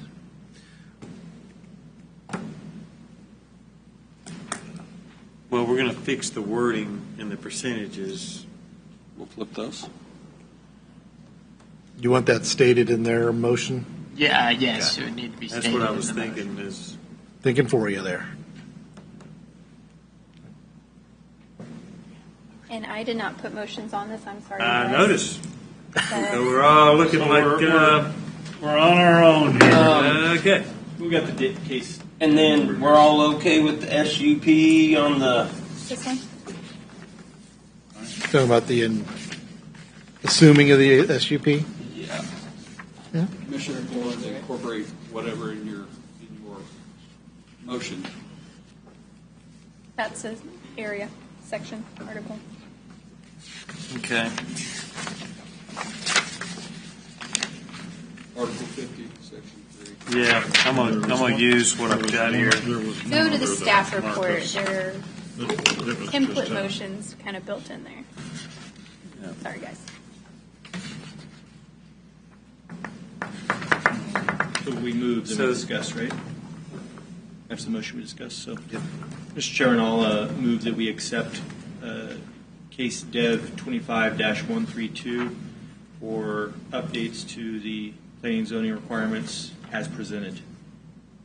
Did you want to amend that? With the amendment on the spelling. On the spelling. The of- cul-de-sacs yep, for Article and the 50, Section 4? cul-de-sac number change In Article number 50.